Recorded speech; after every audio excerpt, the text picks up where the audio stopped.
In this lesson, I'm going to be showing you how to view and rearrange your layers in Canva. So as you can see here on the screen, I have a page here with a bunch of things that that are on the screen here. These are a bunch of elements I added on here, right? So let's say you had a lot of elements on the screen and you're trying to move these around, you're trying to find, a way to arrange them, but sometimes there's not really a way to select these elements just because there's so many on the screen, okay? Now, how do you actually do this?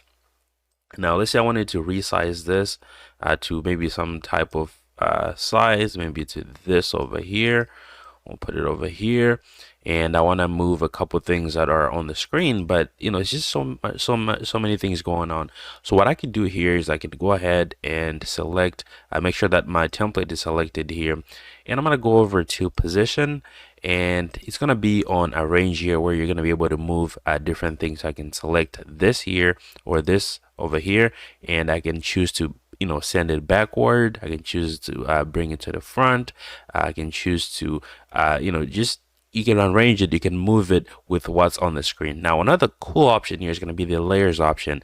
So it shows you all the different things that are on your page, and this is going to allow you to rearrange these things. It even shows you with the order which one is on top, which one is on the bottom.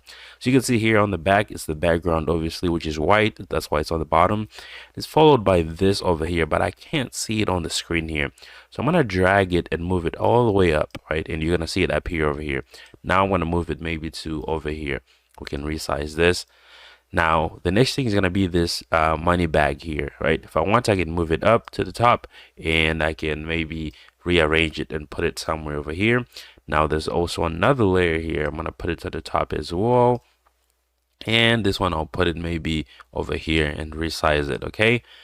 Pretty simple here. This is how you're going to be able to do this, and you're going to be able to add these in whatever order you want to add them in, right? You also have the option here to look at layers that may be overlapping. So as you can see, this dollar sign, this hand here, and as well as this image here, they overlap with the background. You're able to see that, and these two overlap, and you can see that overlap here. When I highlight this here, this is where the overlap is. If I was going to move this over here, I'm going to see that it also overlaps with this over here. This is what's added here. So if you want to view things that are overlapping, maybe you're not seeing them, this is going to be a way you can see things that are overlapping. So if you want to move them away from overlapping, you can resize them like that. Let's move it out the way. Let's see how far we can go here. Right now it's overlapping with this over here. Right, so we can let's make it a lot smaller right here. You can see that this is only overlapping with the background here, okay? Which is not overlapping with anything really. But yeah, so that is how you are going to be able to view your layers, rearrange your layers, and organize them, how you see fit for your project. So that is pretty much it for this lesson. I'll see you guys on the